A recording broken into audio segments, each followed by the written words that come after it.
Hello everyone and welcome to the Digg podcast. I am super excited to be bringing you some of the most inspirational guests over the next few weeks and months. I always try to speak to people who are making a difference in business and in life. The two definitely can't be separated. I know that more than anyone.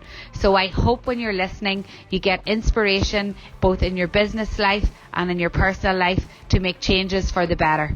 That's why I made the Digg podcast. Hello everybody. Thank you so much for tuning in again this week. This week is a little different. It's not a guest that I'm having on the show. It's actually me sharing with you my story, my business story and life story because they definitely can't be separated, like I always say. But the last year has been pretty up and down in lots of different ways that maybe some people aren't really aware of.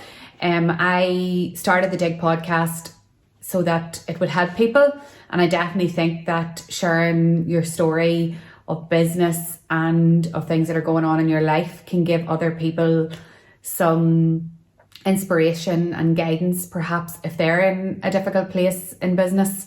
So where do I begin? This story, this information that I'm sharing with you is really for, people. A lot of people will know it, but a lot of new people that have started to follow on social media won't be aware probably of what has been done in the past year, and it's really been a lot.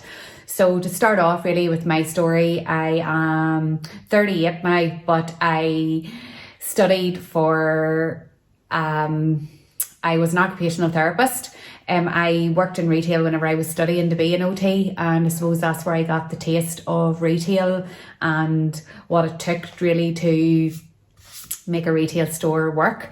And I worked in a shop in Dungannon, and I definitely learnt all the basic skills about retail when I was there. I never once when I was there thought this is what I want to do, or this is where I'm going to be for the foreseeable future. But I guess I definitely enjoyed it and got a good grounding for retail. I would have went buying with the girls that owned the shop and looked after the shop when they were on holidays, and that definitely gave me great experience, and I suppose a wee bit of confidence whenever the time did come. Anyway, I ventured into the world of OT, and I worked there as an occupational therapist in North and West Belfast, first in the community, which was such an eye-opener and a really good experience for me to be starting off as a basic grade OT, and I met some lovely people there. And then I worked in Craigavon Hospital for 2 years, almost 2 years, as a basic grade OT, and that was in rotating through all the wards, and I learned a lot.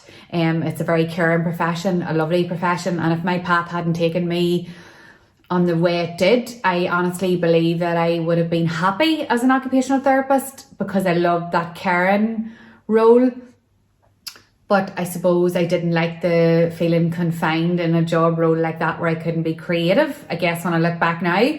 And I always tell this story, but my occupational therapy manager at the time, who I sat beside, his name was Shane Breen, and I haven't seen Shane since I left the hospital 13 years ago.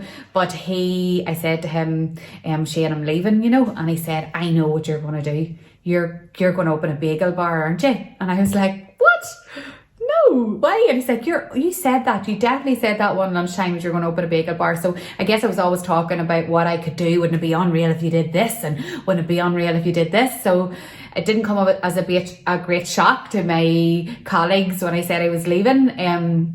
But a lot of those colleagues are still my friends, and they made an impression on me, I have to say, as a team. They showed me how to work as a team and how to have each other's back and to come together in a crisis, and I learned a lot of skills there, and for that I'll be forever grateful. And I definitely loved occupational therapy. It can make such a difference in people's lives, and it gives you this grounding to look at things holistically, and that's definitely how I look at things, since I left the hospital. So it wasn't wasted. So I would always say to young people, whenever I volunteer with an enterprise NI and go into schools and things, I'm like, do you know what, no one really knows what they want to do when they're 16, 17, 18.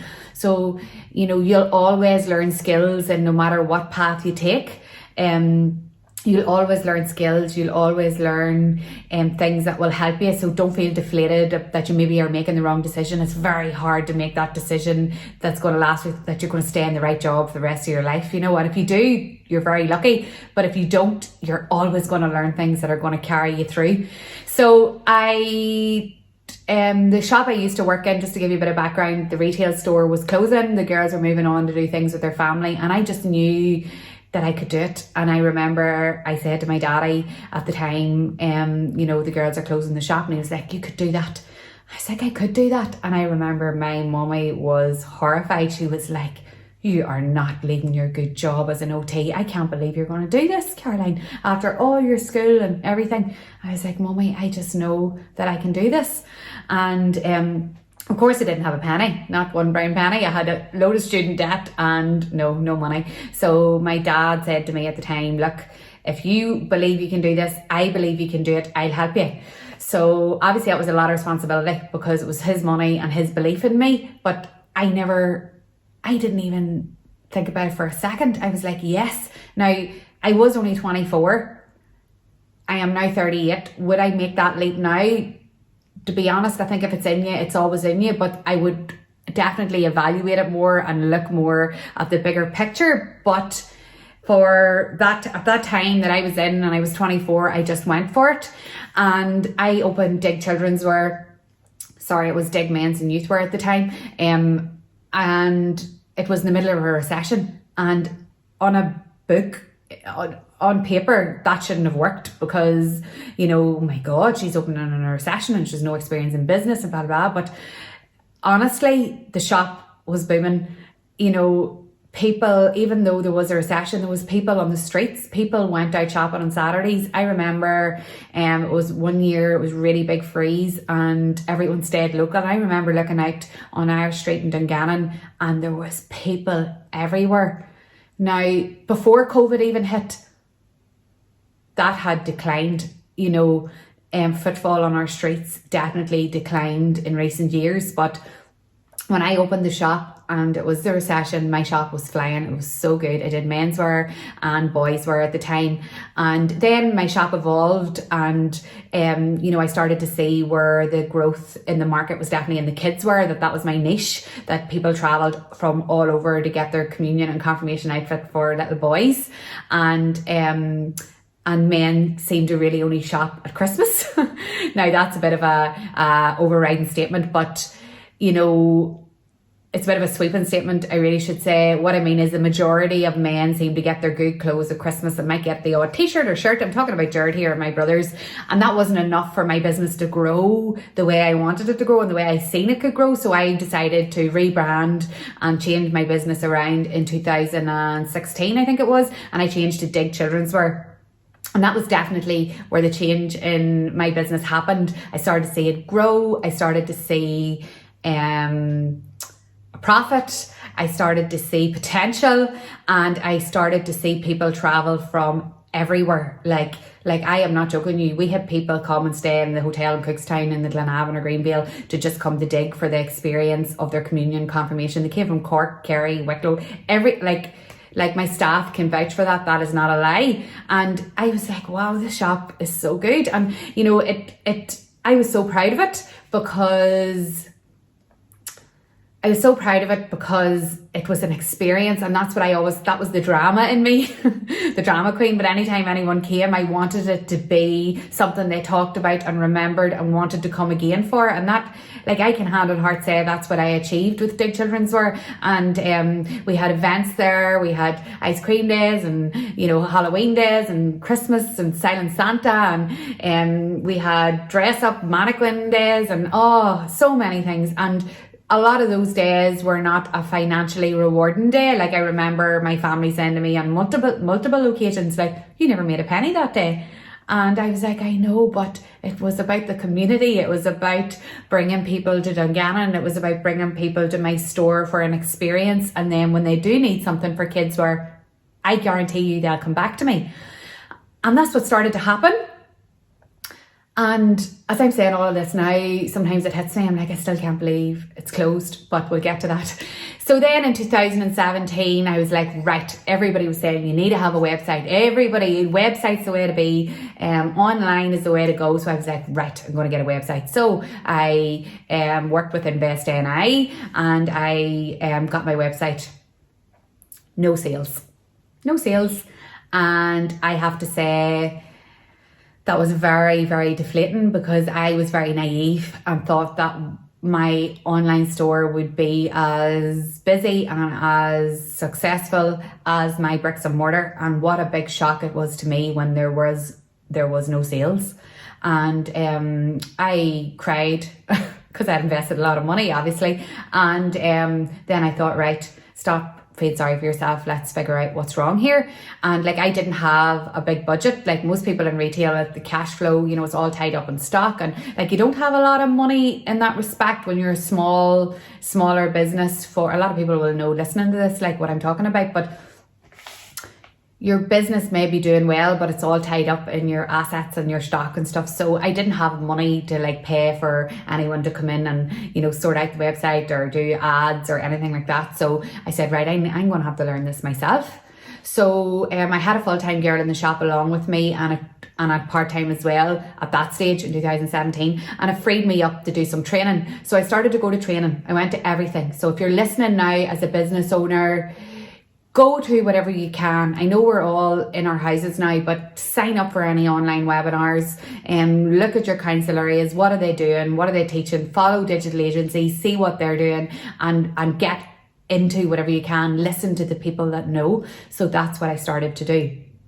And I was like, wow, okay, I don't know much about this online space at all. So you've heard in the podcast, a few podcasts back, I spoke to Neve from Digital 24. So I heard Neve speak at a council event, and she's a very straight talking individual who I needed in my life at that time. So I heard her speak and I was like, I think she would know what's going wrong here, why my website isn't working. That's what I actually thought, that my website wasn't working, even though it cost me thousands. Why is this website not working? So I booked Neve for a consultation. I met her at a local hotel, like a restaurant hotel here in just outside Kill Island, and I met her for an hour and we went through everything. And I said, like, Neve, like look at my website, it's beautiful and all the stock is beautiful and I have all the big brands and like I'm so busy. And she was like, well, who knows you're there? And I said, well, I like my shop so busy. She goes, Caroline, I'm not talking about your shop, I'm talking about your online store. Who actually knows you're there? Have you told anyone? Have you got an email list? Have you written a blog? Have you done a Facebook Live driving people to your site? Have you done A, B, C, D, E? And I was like, no. So that's why I have a passion now, and we'll get on to that. Nothing irritates me more when a business is handed over a website or embraces online but isn't given the training or isn't aware of what it takes to get people there. And that's kind of how my journey started in the digital kind of side of things and the social media side of things. So I was like, right, so what do I need to do, Neve? She's like, you know what you need to do. Like, dry your eyes. You know, you haven't showed up in social there for 2 weeks. You've never done a competition. You've never written a blog. I was like, I don't even know how to write a blog. Why I don't want to be a blogger. And that's a whole other story and a whole other topic about blogging and all of that and SEO. But anyway, she explained briefly to me and we worked out, right, bull by the horns, make changes, show up every day, be consistent, learn everything you can and try to turn this business around. And do you know what? I drove away that day and I came home to Jared and I said, look, Jared, things are going to change now. My phone is going to be my life because I need the shop to work and my website to work. So I had invested a lot of money in the website, and at the end of the day, if the website didn't perform, it was going to pull down my bricks and mortar because all my money and time had been invested in the online shop of, in the year gone by. So he said, whatever it takes, and he definitely was on my side. And then things started to happen and Digg Childrenswear started to change and online started to grow, and like that wasn't a quick thing. I'm talking over a few years, and I never forgot her words, and I never let them slip from my head. And I often see people and they struggle to even begin the journey of embracing social media, and I would be a strong advocate for what's stopping you. Do you love your business? Do you want it to grow? Do you want to reach a new audience? And do you want to sell and make sales and get rewards for the business you started? Well, if you do put your inhibitions aside about social media, you are the one answerable to how your business is performing, like digitally, socially. And just if I had taken the bull by the horns, I don't think Digg Childrenswear would have been where it was in March. But let's move on then. So I started to do everything that we talked about. I started to write a blog on my website to drive traffic there. I showed up every day on social media, Instagram stories, Facebook. I done Facebook lives once a week. I ran competitions. I started to work with influencers, reach out to people. I started to build up my own social credibility, so where I actually didn't depend as much on influencers anymore, because I had influence over my own business, which was an amazing thing to happen, because I didn't need other people as much to come into my store to bring or talk about my online store. Yes, it helped, but I saw the power in my own voice as well, and when I started to use that, things started to happen. So I then started to have a passion for telling other people. So business owners started to reach out to me and say, Caroline, I see you're doing really well with A, B and C. How did you do that? How did you make that happen? How's your online sales? How did you start that process to start being successful for you? And I shared my knowledge, and I always share my knowledge. I believe that people have to help others. And if Niamh hadn't shared her knowledge with me that day, if she hadn't spoke at all those events for free, which she did at the time to build her own business, I would have struggled for a lot longer. And I hate to see people struggling. I hate to see businesses struggling, when really it's only a sentence or a word, or you need to do this, or tell them about something that can actually change things around significantly for them. So I started to tell people, and then more and more people were reaching out, and I was like, right, hang on a minute. I was spending a lot of my time just, helping others, and it was taking me away from my business. So I started Digg for Success. Now, I should tell you where the word Digg comes from. So Digg Childrenswear, my dad drives a digger, and when he said he would help me with my shop, we were trying to think of loads of different names and things, and we just decided to call it Digg, and it's D-I-G-G, and since that, it's definitely became a brand where everything I do now is Digg. And so then I developed Digg for Success, and Digg for Success is an organisation that helps businesses grow their brand and their business using social media. And I began to run workshops in Digg Childrenswear at night, and all the business community would come, and we'd have 30 people there. Imagine that now when you think about it, with COVID and all, you're like, oh, all those people in the shop was amazing, really. And we had to set out the chairs, and there was tea and coffee, and they would have came for 3 hours, and I would have ran them once a month, or once a quarter, and everybody came, and it was me standing up there saying, look, this didn't work for me, this did, this is what I do, this is something I advise you to do, and we problem solved, and we talked, and everybody talked about their own business, and it was amazing. And those workshops were fab, and I loved them, and it didn't feel like work. And I seen people go away, tag me the next day, and things that we talked about that they then started to do, and I was like, oh my God, this is unreal. I love this. I loved it. So Digg for Success was growing alongside Digg Childrenswear, and then within Digg Childrenswear we done Digg Superstars, and we, there was a lot of things going on as well, and it was a busy time. And I was having my kids, and Pierce is 6 now, Dara's 4.5, and Tess is 1. But during that time I had Pierce and Dara, and they were only wee, and it wasn't always easy. Thank God Jared was very supportive, and my family, but I was working all the time, and Pierce was only 3 weeks old when I went back to Digg, but I didn't resent that, because that was my life. And people were like, I don't know how you done that. I done it because I was a mummy, and I loved being a mummy, but I was also a business person that had worked so hard for my business. I couldn't just say, oh, I'm going to be off for 9 months. I couldn't. My shop would not have been there when I went back. So my Pierce didn't suffer because I left at 3 weeks. He was very well looked after and very well cared for, and I loved my time with them as well. But I had to split myself in two because both needed me, and that's okay. And I stopped after a while. It took time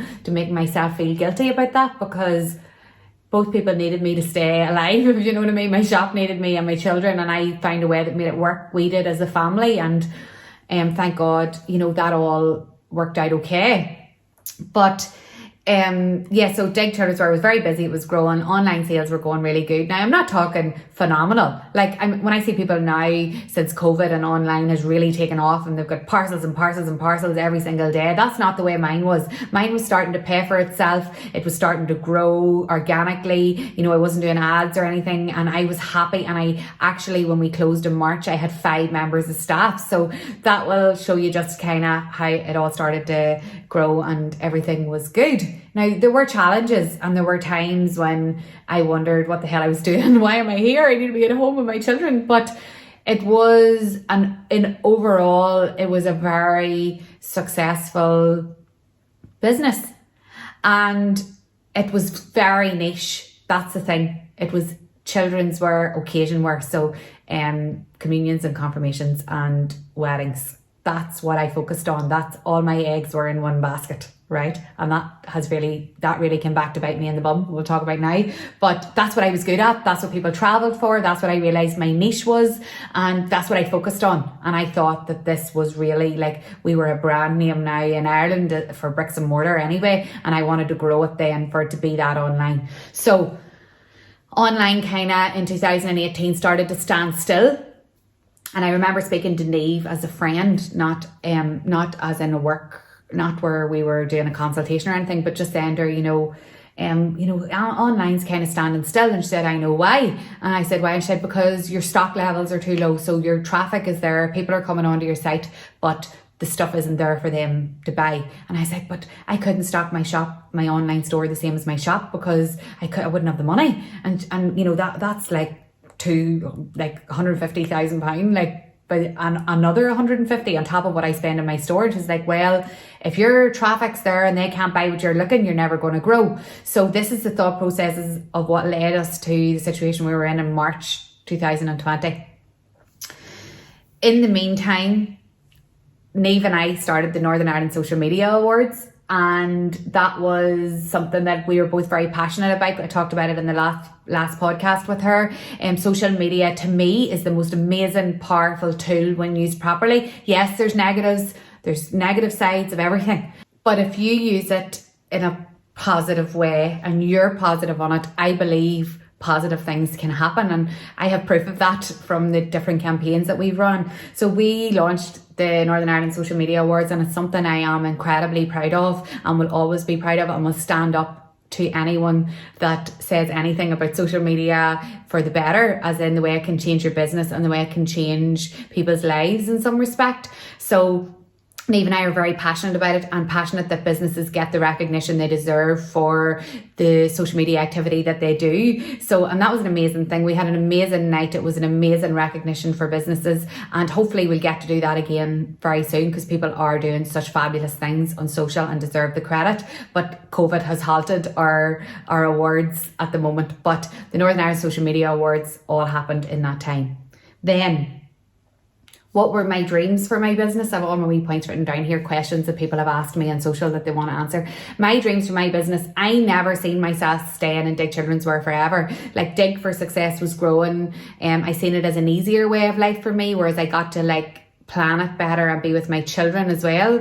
And I always envisaged that I would sell my shop, that I would grow it to a stage where someone would come in and buy it, and I would hand it over for it to continue to be a thriving store, and that I would move on and do the consultancy and spend time with my family and grow Northern Ireland Social Media Awards, and who knows what other doors would have opened. So that was always my plans. I want to develop my own brand. Just before Christmas, I had spoken to some investors and Invest NI about factories for developing a capsule range for occasion wear. I've never actually told this before about the occasion wear. I wanted to create all the things I knew that I could put with the other outfits, like a beautiful classic white shirt and navy chinos and camel chinos and a tan belt and navy dicky bow and a really classy navy blazer, like all the pieces I knew that I could bomb out and that I knew everything about how to make them amazing. I was like, I'm going to make this amazing occasion wear capsule collection that everyone's going to want in their store, that I'm going to fly out of my store. Like I had this all in my head, and then that would be Digg the brand for clothing, and then that would make my shop more sellable. Like that was my vision. That's what I wanted. That's what I was working for. But then COVID hit. So I'll never forget, it was just before St. Patrick's. I think it was the 14th or 15th of March, and I closed my shop. And that day when I closed, I knew. I don't know, don't ask me how I knew. I didn't know that we'd still be sitting here in a year's time and COVID would still be very much out there and have taken so many lives. I didn't know that. But something in my heart, I was like, how can I come back from this? Everything's cancelled. So communions and confirmations were cancelled, guys. And I was sitting with hundreds of thousands of stock, because remember what I said, I had stocked my online store as well as my bricks and mortar. For the first time, I'd taken the leap and said, I'm going to do this and it's going to be unreal. And there I was left with all of this stock that no one wanted. It wouldn't have mattered if I had said, come into Dungan on the day, it's all free. I don't think I made the journey in, because it'd be like, what's the point? Sure, we're not going to know when these occasions are going to happen.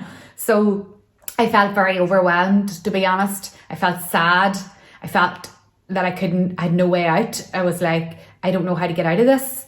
I had over 100 people in my club, all with outfits left over for communion and confirmation that nobody wanted anymore, all with deposits that I had then used in cash flow for my shop. And these are details that I wouldn't have got into before, but this is a business podcast, and I want to talk about the effects that had and why I made those decisions, and maybe other people will be in these situations as well. So I contacted 100 people. So sorry, just to take a step back, I spoke to my husband, my daddy, my solicitor, and my accountant, not in that order, but all of those people, and my friends and close friends, and I talked it out, and I said, you know what? I don't think I can come back from this. My shop, like, occasions are cancelled. They're not, as time went on, we saw they weren't going to happen that year.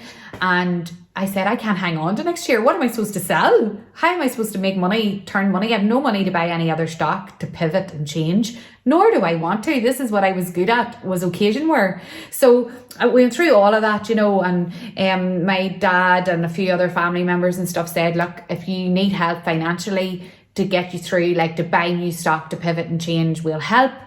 Other business owners, local business owners reached out to me and said, look, if it's finance, we'll pull you out. It wasn't about that. It was about the uphill battle that was ahead of me with occasion wear. That's what I wanted to do. That was my business. And it was going to take me such a long time to recover financially from the amount of stock that I'd invested in, and weddings being cancelled and kids not being invited to weddings anyway. You all know the drill. So all of those things combined made me say, I'm out. Now, when you listen to that, you might think, after all that work, I know, I don't even know what to say. All I know is that I looked at my family. I looked at my wee girl, who was only 5 months, and I said, you need me more than that chap needs me. And I'm making a decision. So I knew if I said I was going back to Digg, that it would take every ounce of my being to turn it around, because of the investment in occasion wear, because I was so heavily invested. So I made my decision and I stuck to it. And sometimes, very rare, it comes over me in waves where I'm like, did I make the right decision? But then I look at all the things that have happened since, and I'm like, no, I definitely did. But never, if anyone had watched the videos and social about me closing, if it ever entered your head that I done that flippantly or without thought or without care, believe me, I cried a lot, and I felt embarrassed. And then life obviously takes over, but then you start to hear things, and you start to hear like what other people are saying about your closure. Things like, she mustn't have been doing well.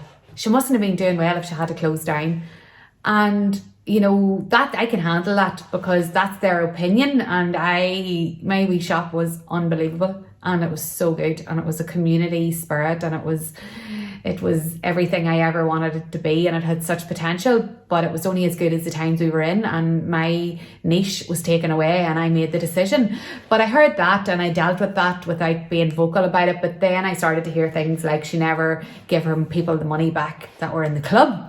So thank God I had a presence on social media and was able to come on and use my voice to be as honest as I always am and say, look here, guys, every single person, I think there was 104, and it took me like half hour to phone every single person because I had to tell them the story, and we worked it out whereby they either got their clothes and gave me the money, or I kept their clothes and give them a credit note that they could use in my online sale. Every single one of them people were sorted out. So I used my voice to clear my name for that. And that's really all I want to say about that. But, you know, I guess when people are saying things about your business that you've worked so hard for, it hurts, guys. Like, and I know you know it does, but, you know, if there's people listening and they've surmised things about other people's businesses, I always say when I hear things, I don't believe anything until I would see it, and I don't believe anything till I would hear it from the horse's mouth. So all those things hurt me greatly and deeply, but I've moved on, thank God. And sometimes as long as I don't hear it, I'd be okay. But once I hear someone saying things, it hurts.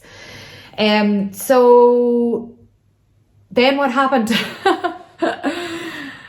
Then I went home to my children, and look, closing down a shop is not easy. There's still ongoing things with Digg Childrenswear that's going to take time to sort out, but they will be sorted. But I went home to my children during lockdown, and I changed all my social handles to Digg Mama. And I started to share my life with my family, and definitely my mum audience became my community, and we helped each other. And you know, I don't hide anything about my life. And now, don't get me wrong, I don't show everything. Like you're never going to see anything of me lying in bed or talking, or you know, that's not who I am. I share my family, our fun times, cooking. When I'm stressed, I would tell people what stressed me out that day, and we get support from each other, and we do question boxes and polls and quizzes and all of that on social media. But I'm not social media is as invasive as you allow it to be, and I'm not a person that allows people to see like the intricate details of my family. I just like social to be a positive place. So I definitely show a lot of normal life, and I try to always put a positive spin on it, because that's what people, you know, enjoy seeing on social media, and it's certainly what I enjoy watching. But I'm not a person that comes on and cries a lot or anything like that. If I have that to do, I kind of keep that private. I might talk later on about how I've had a hard day or whatever. But everybody's different. But definitely, sometimes people shy away from social media because they think it's an invasion of privacy. But you are in control of what you show, I always say, and you know, you have to use that to your advantage and show the things that can help your community rather than, you know, bringing negativity on your community. So that's definitely what I always try to do. So Digg Mama grew, and then Dara was a very busy man, and my wee boy, there was a viral video, and he was talking about how busy he was, and then my social media platforms grew significantly, and I knew it was time to make a change. So I know what I'm good at. I know I'm good at working with businesses. I know I'm good at helping them grow their brand and their business using social media. And I definitely had a big community following on social. So I launched diggmama.com in October. And Digg Mama is a platform whereby I work closely with a set amount of businesses for a set amount of time, helping them using my voice to tell my audience about their business in an authentic way, in a way that suits me and my family. And also, if it's a smaller business and they need mentoring or they need guidance and help with the strategy and social, I help with that as well. And I launched that in October, and you know, it's just been amazing. Diggmama.com is never something like, it's now 1 year since I closed my shop, and I never would have foreseen where I would be right now. But I love it. And I love it, and it's changed things around for some businesses. Like, that's pretty significant to me. That makes me feel so proud, and it's why I started it. And yes, I am an influencer, but I never wanted to be an influencer that just shouted someone out and forgot about them. You know, if you're a business and you don't use social much, and I shout you out and you get 1,000 new followers, but you're not being active on social, it's actually a waste. because you're actually not going to be able to turn that into any kind of sales or inquiries or anything. So that's why I was very passionate about the mentoring side of things and the guidance and the, you know, that I would then say to you, right, there's 1,000 new people. What are we going to do now? You're going to do a competition. You're going to do a Facebook Live. You're going to, you know, launch a new product, do an offer, write a blog, do whatever it takes to then treat that new audience with the respect they deserve and turn it into sales. So that's why Digg Mama works so well, because that's the kind of support that I offer to the businesses, and I'm proud of that. I never want to leave a business where you give them a shout out and you forgot about them. That's not who I am. So it's not what I'm about, and it works. Don't get me wrong. If a business is already very established and is active on social and has a good online presence, and an influencer shouts them out, unreal, happy days. They can then take that and go with it. But a lot of other businesses can't, and that's where I came in. So diggmama.com was launched and it has grew. And where am I at now? I am at a place whereby I finished the first batch of businesses that I worked with, and I've now moved onto a smaller amount of businesses. And the reason for that is I started off with 15, and honestly, it was a lot, because I've become so invested in the businesses that I work with. I was running around all over the place and like a mad woman. And George said to me, I thought you were going to have more time now that you didn't have the shop. And he was right. I didn't have more time. And that's why I made the move too, to make it a lifestyle change for me. But I was still very, very busy. So I decided to move to a smaller amount of businesses so that I could focus on other things, other projects that are happening this year as well. And also allow me more time with the kids. And look at the situation we're in now, homeschooling. They need me so much. So yes, moving forward, I have I think it's 8 businesses on the books for the next 3 months, and I kind of do it 3 months at a time, and because no one knows what happens within 3 months. Obviously, look at the situations we're in, it changes all the time. So that's where Digg Mama is. It's a positive platform. It's something I'm proud of, and I suppose like sometimes I look back and go, why, like what was Digg Childrenswear all about? It was definitely about where I am now, all that stuff I learned, all that experience. I'm now being able to use that to help other people, and that's good. I have to be proud of that, and it's a positive thing, and I am proud. But it's been a roller coaster year, guys, and you know, sometimes I'm like, did this really happen in my life? Where did that successful bricks and mortar store and online presence of retail go? And will I ever be able to create that drama again? That's how I felt when I closed. And thank God this year has taken me in loads of different paths, and the drama has not left. If anybody follows me on social, it's always a drama. But I think if it's in you to be that type of like dramatic and social person, you'll find a way. And I was afraid it was all taken away when Digg Childrenswear was gone. But we launched the single I'm a Busy Man. It's a long story. If you follow me on social, you'll know. But for Dara, for charity, and we raised £102,000 in 2 weeks for children in Northern Ireland, Cash for Kids, and Women's Aid. And we then I was like, you know what, let's use social media to make this bigger. And I reached out to influencers in Northern Ireland, and I got them to help me spend the money, and we turned it into almost £250,000 worth of stuff for those 3 charities. Now you now understand why I can't turn my back on social when I can make that change. And you know, there is a lot, influencer marketing is huge. It's a positive thing when it's done right. Everyone that I worked with in that campaign were phenomenal. And you know, I get annoyed sometimes when I see things written about influencers, because when I needed them, they came together and helped me make a difference to like we families' lives at Christmas. So I think if there is going to be things said about people and influencers, that has to be brought into consideration. These people have feelings, and they helped when the time was right, and I asked for it. So that deserves credit, and everybody that worked with me anyway, I can vouch for as good people. So thank you to them if they're listening. Advice for businesses at a crossroads. Someone asked me that in social. Look, what can I say? Every business is different. Every person's personal situation is different. And And I could never advise anyone like over a podcast of what decision to make for your business. All I can say is talk to the right people. Don't hold it in. Like the minute I closed my doors, I said what I was thinking to everyone that I needed to say it to, and say it out loud. And what I would say is don't dig your heels in if the general consensus is that you need to pivot or move on. And the longer you hold on to something that you know is not going to work, the more destructive it can be for you in your life. And I definitely think if I had held on, I don't think I'd be sitting here now in the positive headspace that I'm in. I just knew that I needed to make a change, and I did it. So if you're feeling like that, explore all the possibilities, speak to the people you respect, your mentors, your team, and try to find a way forward or a way out or a change. And if you can find that, do it quick. Make that change quick. Don't delay, because I believe that can really drag you down. And everybody's situation is different now, but that's what helped me. If you're at a crossroads, talk to people, talk to your advisors, and try to make decisions quick. How to embrace social media. Well, I've kind of covered that in the podcast. This is your business, your life. You're the one answerable for how it goes. So take control of it.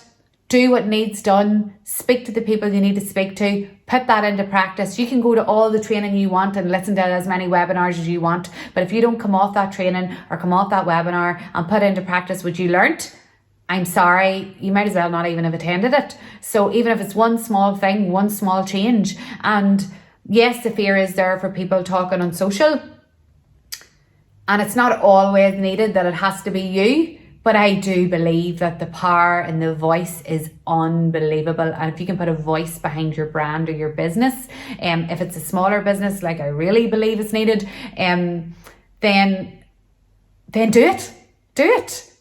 Like, what are you waiting on? No one judges anymore. Like, it's been a long time since I've heard anyone say, oh, I can't believe they're talking on social media. I can't believe she's promoting her business. No one actually says that anymore. And even if they did, who cares? They are not the ones has to pay your bills and your staff and pay for your stock or get your order, So go for it. If you can't talk, pay an influencer to come in, an influencer that you resonate with, that you know does a good job. Pay for them to come in, represent your business and social for a while, over a certain amount of time, and then see how that went for you. But definitely you have to make changes to embrace social media. You have to take action. So take that action and then evaluate how it went afterwards, and then come back to me and say, Caroline, it didn't work. Well, look, I would hand on heart say it will make a change if you do take those actions that are needed on social. What lies ahead for me? So I have a lot of projects on this year. That's why I've taken on less businesses as well. I am doing a lot of work with Dig Deep for Kids campaign. And that's something that I'll fill you all in on later, but it's something that's very close to my heart and something that I feel like I need more control over, and I need to work through how that happens. But at the end of the day, why are we doing all this? We're doing it for our families, and there's some families out there have nothing. There's some families out there don't even have the food at the end of the day for their kids when they come home. And I don't really feel like I can go on in my life if it doesn't actually help those people too. Now, I can't help everybody. I'm not a saint, but I do see where when I use my voice in social that my community supports me, so I can't ignore that power either. So I want to move forward with that in a way. Well, I'm working on it at the minute, so I'll keep you all posted. Then also, this podcast, I believe, is a great tool for helping businesses, and I want to develop that and speak to more people and, try to reach a more business community as well with tips and strategies, and, and people find it as a place of learning as well as inspiration. You can listen to inspiring stories every day, but you need to learn how to be inspiring yourself sometimes. So, it has to be a place of learning as well. I definitely want it to be that. And then the businesses that I work with, I've taken on less businesses for there to be a greater impact for them too, so they can have more of me rather than so many people all needing a wee bit. And then my family, obviously, Pierce is in P2, Dara's in P1, Tess is 1. It's a busy house, like I'm sure all of your houses. And I just want to help them this year, because I am aware of the whole schooling and them missing so much, and I want to be here for them when they need me. So that's it, guys. That's my story so far in a very quick kind of way, but I'm in a good place now. I'm in a happy place, and you know, I do go through times of doubt that maybe I should have tried harder. Like, I did hear a comment where someone said, I can't believe she gave up so quick. But if that person knew everything that I've been through to get to that decision, they probably wouldn't have said that. But when I hear things like that, I'm like, God, did I give up too quick? But then I look at my life now and how things are, and I'm like, no, this was the right decision for me. But everybody's situation is different. I just want you to listen to that now, and to know that it's not a quick decision for anyone to make a life change like that. But it was the right one for me, and I'm happy.